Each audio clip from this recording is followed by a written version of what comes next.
I'm sitting here in my kitchen looking at the empty chair across from me, and I realize something that breaks my heart every single day.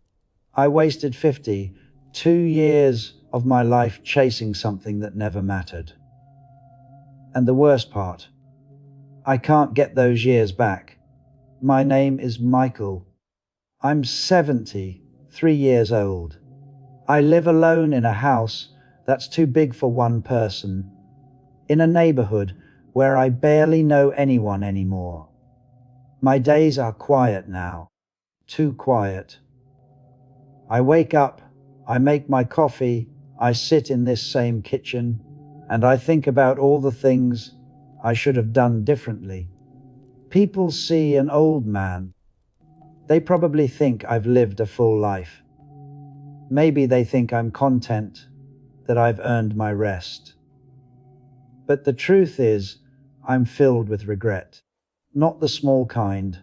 Not, I wish I'd bought that car. Or, I should have traveled more. No, this is the deep kind. The kind that sits in your chest and never leaves. I want to tell you my story. Not because I'm proud of it. Not because I want sympathy.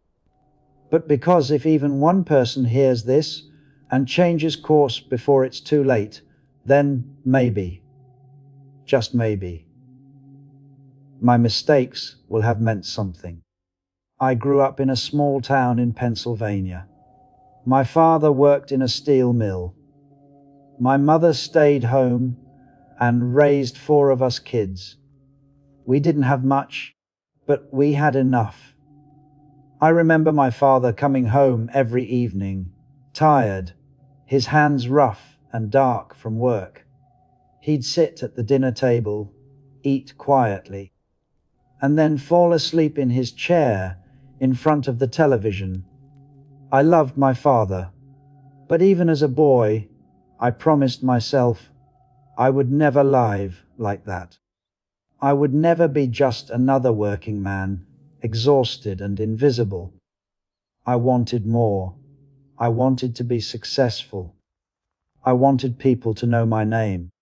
So I worked hard in school. I got good grades. I went to college, the first in my family to do so. My parents were proud. My mother cried the day I left. She hugged me tight and said, "Make us proud, Michael." And I did. Or at least, I thought I did. I got a degree in business. I graduated near the top of my class. I moved to the city, got a job at a marketing firm, and started climbing. That's what they called it back then, climbing the ladder. And I climbed fast. I was good at what I did.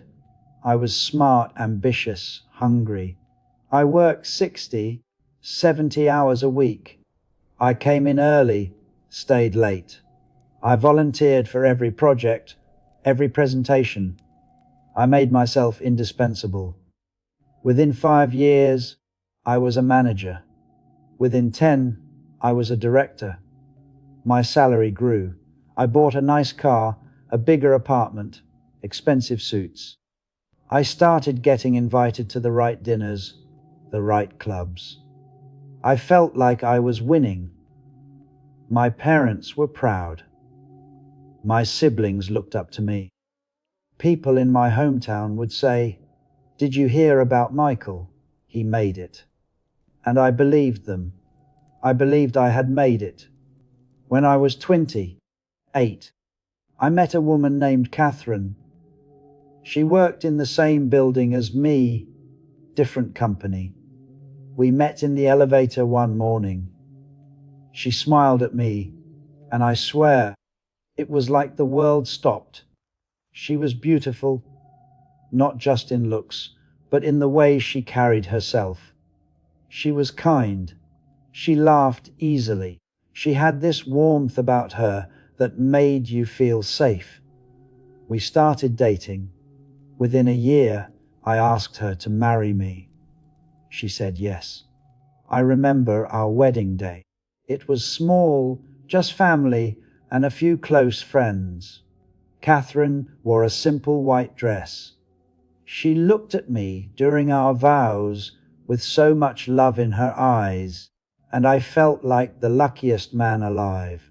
We honeymooned in Cape Cod. We walked on the beach, held hands, talked about our future. She wanted 3 kids. A house with a yard, family dinners, quiet weekends. I wanted that too. At least, I thought I did. But then we came back to real life. And real life meant work. I had just been promoted again. I was managing a bigger team, handling bigger accounts. The pressure was intense, but I loved it. I thrived on it. I told Catherine, just give me a few more years. I'll make partner, and then we can relax. Then we'll have everything we need. She nodded. She believed me. She always believed me.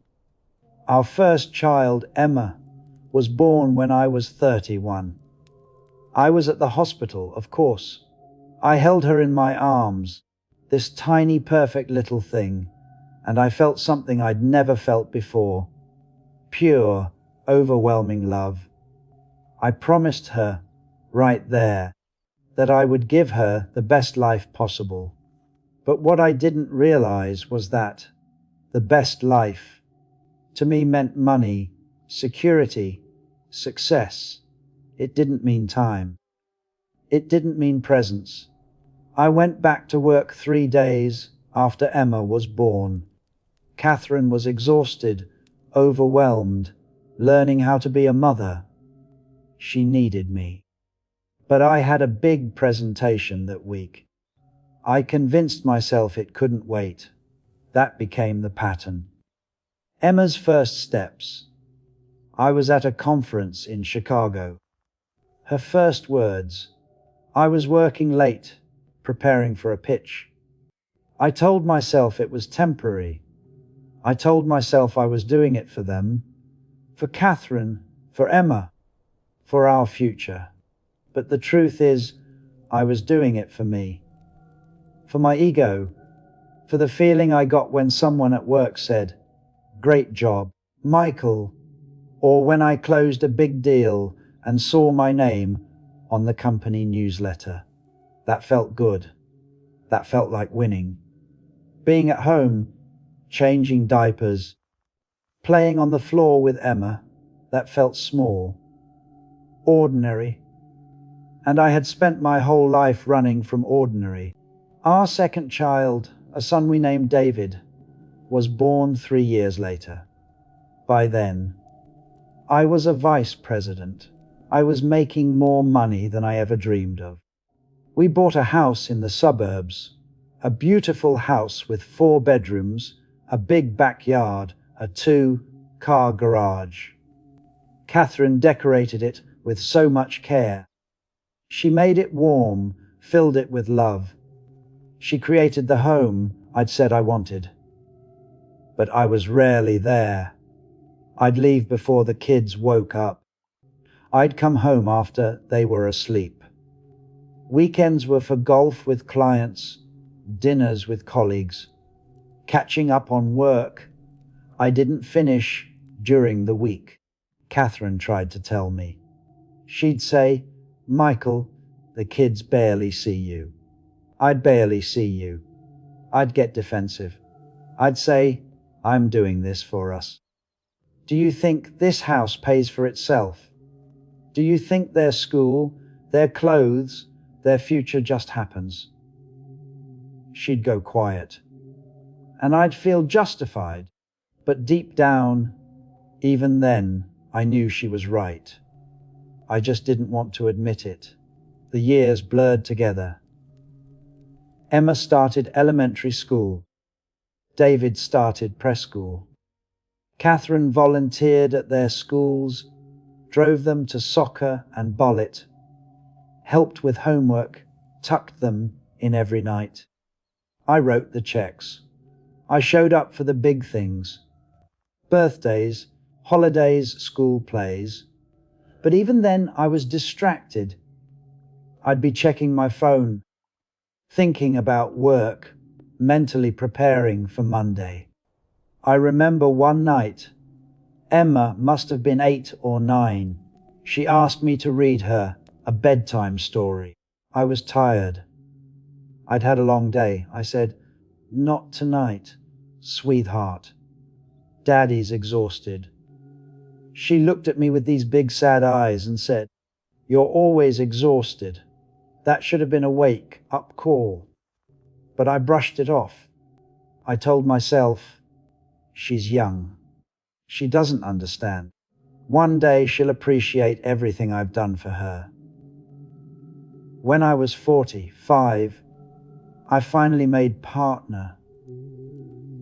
The thing I'd been chasing for nearly 20 years. The pinnacle.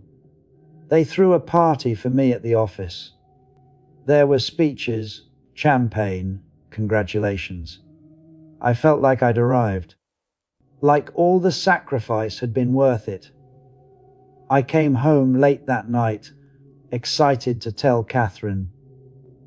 She was sitting at the kitchen table, a cup of tea in front of her, looking at old photo albums. I told her the news. She smiled, but it didn't reach her eyes. She said, "That's wonderful, Michael. I'm happy for you." But she wasn't. I could see it. I asked her what was wrong. She closed the album and looked at me. She said, "Do you know what today is?" I didn't. She said, "It's our 17th wedding anniversary." I'd forgotten. Completely forgotten. I apologized. I said I'd make it up to her. I'd take her on a trip somewhere nice. Paris, maybe. She'd always wanted to go to Paris.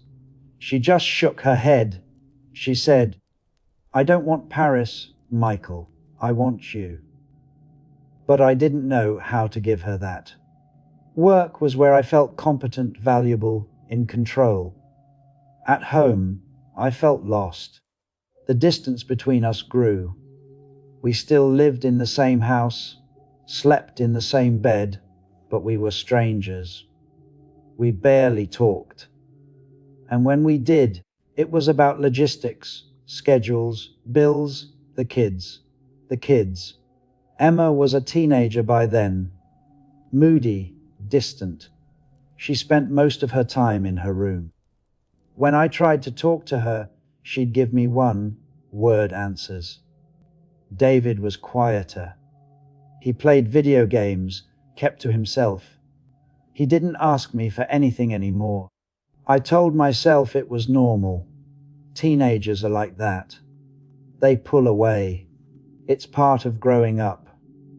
But the truth was, they'd already pulled away years ago. I just hadn't noticed. When Emma was 17, she applied to colleges. She got into a good school across the country. I was proud. I told her I'd pay for everything, tuition, housing, whatever she needed. She said, "Thanks, Dad." There was no warmth in it, just obligation. The day we dropped her off at college, I helped carry boxes to her dorm room. Catherine cried. David stood there awkwardly. Emma hugged her mom for a long time. She hugged David. Then she turned to me. I opened my arms. She gave me a brief, stiff hug and said, "Bye, Dad." That was it. As we drove away, I tried to make conversation with Catherine. She stared out the window, tears streaming down her face. I said, "She'll be fine. She's strong. We raised her well." Catherine turned to me and said, "You didn't raise her, Michael." I did. It was the first time she'd said it out loud. And she was right. Things got worse after that. David became even more withdrawn. He barely spoke to me. Catherine and I were like roommates. Polite, distant, coexisting. I buried myself deeper in work. I took on more clients, more projects. I traveled constantly. It was easier than being home. One night, I came back from a business trip to find a note on the kitchen counter. It was from Catherine. It said, "I can't do this anymore. I've tried for 25 years. But I'm tired, Michael. I'm so tired of being alone in this marriage. I'm staying with my sister for a while. I need to think." I read it 3 times. I felt numb. Part of me wanted to call her, beg her to come back, promise I'd change. But another part of me, the part that had been running for so long, felt almost relieved. We divorced quietly a year later. She got the house. I moved into a condo downtown. David stayed with her, finished high school, went off to college. I saw him maybe twice a year after that. Polite visits, short phone calls on holidays. Emma called even less. I tried to reach out, tried to rebuild something, but it was too late. The foundation was gone. I was a stranger to them, and honestly, I was a stranger to myself. I kept working. What else was I going to do? Work was all I had. But even that started to lose its meaning. The deals I closed, the clients I impressed, it all felt hollow. I was 62 when I finally retired. Not because I wanted to, but because the firm was restructuring, and they offered me a generous package to leave. I took it. And then, for the first time in my life, I had nothing but time. The first few months were strange. I didn't know what to do with myself. I'd wake up, and there was nowhere to go. No meetings, no emails, no deadlines. I tried to fill the time. I joined a gym. I started reading again. I took up golf. But none of it felt right. I'd see other retired men with their wives, their grandchildren. I'd see families at the park, fathers playing with their kids, and I'd feel this ache in my chest. I thought about calling Emma and David. But what would I say? "Sorry I missed your entire childhood, but I'm free now if you want to grab coffee." It sounded pathetic, because it was. Last year, Catherine passed away, heart attack. Sudden, she was only 70. Emma called to tell me. Her voice was flat. She said, "I thought you should know." I went to the funeral. I sat in the back. I watched as Emma and David stood at the front, tears streaming down their faces, sharing stories about their mother. Story after story about her kindness, her strength, her love. About how she was always there, how she never gave up on them. I wasn't mentioned once, and I understood why. After the service, I tried to talk to Emma. She was polite but cold. I told her I was sorry for everything. She looked at me with tired eyes and said, "I know, Dad," but it didn't matter. Sorry doesn't give back lost time. So now here I am, 73 years old, alone. I have money in the bank. I have a nice condo, a car, a closet full of expensive clothes I never wear. But I don't have the things that matter. I don't have Sunday dinners with my kids. I don't have grandchildren who run to me when I walk in the door. I don't have someone to share my mornings with, someone to hold at night. I traded all of that for a career that doesn't even remember my name. Here's what I learned too late: success doesn't love you back. You can work 80 hours a week for 30 years, and the company will replace you in a month.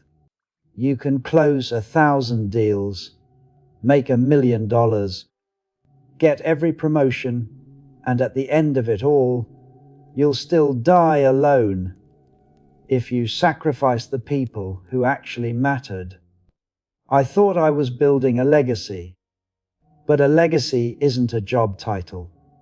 It's not a bank account. A legacy is the love you leave behind. It's the memories you create with the people who matter. It's being there, not just physically, but truly present for the moments that can never be repeated. I missed those moments. I chose conference calls over bedtime stories. I chose client dinners over family dinners. I chose my ego over my family, and now I live with that choice every single day. If you're reading this and you're young, 20, 30, 40, please listen to me. Your kids will only be small once. Your partner will only be patient for so long. Your parents won't be around forever. Don't tell yourself, I'll make time later. I'll slow down next year. Once I get this promotion, once I make this amount, once I reach this goal, then I'll focus on family. Later never comes. There's always another goal, another promotion, another excuse. I know because I told myself the same lies for 52 years. And now I'd give everything I have, every dollar, every award, every achievement, for just one more day with my family, one more dinner, one more bedtime story, one more chance to say, I'm here, I see you. You matter more than anything. But I can't. I think about Catherine sometimes. I think about the woman who loved me enough to marry me, to give me 2 beautiful children, to wait for me for 25 years. I think about the day she sat at the kitchen table with that photo album, and I didn't even remember our anniversary. I think about all the ways I failed her, and I think about Emma and David, about the childhood they deserved and didn't get, about the father I should have been. I can't fix it now. It's too late for me, but it's not too late for you. So here's my advice from an old man who learned the hard way: put down your phone. Close your laptop. Leave work at work. When you're home, be home. Really be there. Listen when your child talks to you, even if it's about something that seems small. To them, it's everything. Hug your partner. Tell them you love them. Not just on anniversaries, but on random Tuesdays. Go to the school play. Go to the soccer game. Show up, even if you're tired, especially if you're tired. Because one day you'll be my age, and you'll look back, and you'll either smile at the memories you made, or you'll ache for the moments you missed. Choose the memories. Choose the people. Choose love over ambition. Because I promise you, when you're 73 and sitting alone in a 2 big house, the only thing that will matter is whether the people you loved knew it. I'm telling you this now, before it's too late for you. Don't make my mistake. Don't wake up 50 years from now and realize you gave your best years to people who didn't love you and neglected the people who did. Don't trade your family for a career that will forget you. Don't let success cost you everything that actually matters. Because in the end, when everything else fades, all we have is love. And I didn't learn that until it was too late. Don't be like me. Please, before it's too late.